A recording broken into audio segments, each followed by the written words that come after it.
For all the high achiever, hard worker personality types, which I am, when you start getting into emotional work, processing, working on yourself, meditating, there are some challenges you are likely to face because the actual posture that's most conducive to helping your emotions process, helping you get more in touch with yourself, is not the posture of let's grind, let's pump this out, I'm going to work harder and meditate more and better than everyone around me. It's often that very drive, that ambition, and that programming that says I'm going to drive hard, I'm going to work all night, that gets you into the space where you suddenly, or not so suddenly, need to start doing emotional work or therapy or whatever in the first place, because you've kind of driven yourself to the ground, but you didn't really realize it, and you had this ability to push through, and now these symptoms are appearing or stuff is going on. It will be unusual for you in most cases to be able to relate to yourself with patience and experience a type of process where results do not come just based on sheer effort and hours logged. At least not hours logged like consecutively and harder, faster equals more accomplished. This is very counterintuitive because you live in a world right now where your ability to push hard and get more done results almost universally, at least from the exterior sources, in praise, right? Every boss, every person, who doesn't love an employee who's willing to work themselves to the bone? You will output more, you will create more content, which is likely to create more sales, you will get more productivity, which is king in our culture right now. So it will be very instinctive for you to associate that with doing well, doing a good job. The interesting thing, though, is a lot of the stuff within your body, mind, and nervous system that you're going to need to start working through or looking at, or maybe you've been doing this a while and you've hit a plateau, the energy that it responds to, the kind of stage that you want to set for yourself in order for suppressed emotions, in order for burnout and anxiety and things from your childhood that didn't have a chance to be worked through, in order for them to be able to come to the surface, in order for them to feel like, oh, there's a space here where we feel safe to be felt and seen and have the feelings validated. That is the energy required is the opposite of, okay, hurry up, let's go, let's get all this trauma healed. How many hours I can log to heal this trauma so I can get back to work. Right? That is something to really look out for in your internal posture. How much of you, even right now, is thinking like, yeah, whatever, I'll work really hard at this, I'll get the trauma cleared out, and then I'll do the next steps, and then I'll be back to being super productive. For the things in your body and nervous system that are stored up there, that are causing a lot of this fatigue and anxiety and stuff in the first place, that's the very energy that keeps them suppressed.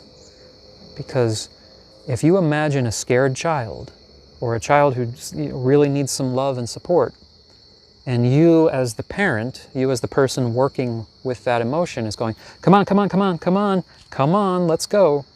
That's the exact opposite of what's needed. And you may be somewhat unconsciously wired into that state.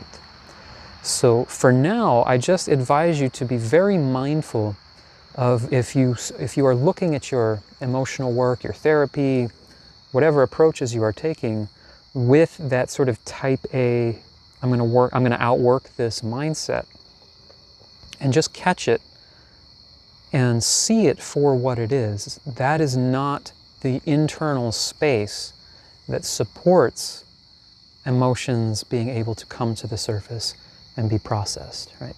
Just picture that image of there's stuff inside you that might be scared, it might be suppressed because it never had a chance to really talk through, it never was safe to feel and express what needed to be felt and expressed.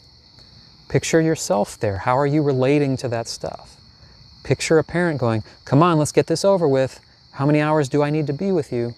Versus, hey, I'm here. I'm here if you need to talk. You don't feel ready? to talk? Okay, I'll be here.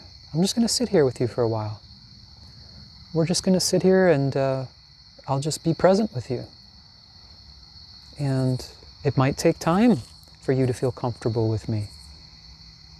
That is not the space of somebody who's hyperproductive, but that is the space that is required in many cases. So one way you can utilize your achiever energy is to realize that that is a skill. And that's a skill that you don't maybe like to hear this, you're not particularly good at. Right? To just be with something and give it the space it needs. And it's not going to go on your time. It's going to go on its time. You can't make it go faster. Oof, that doesn't always sit right.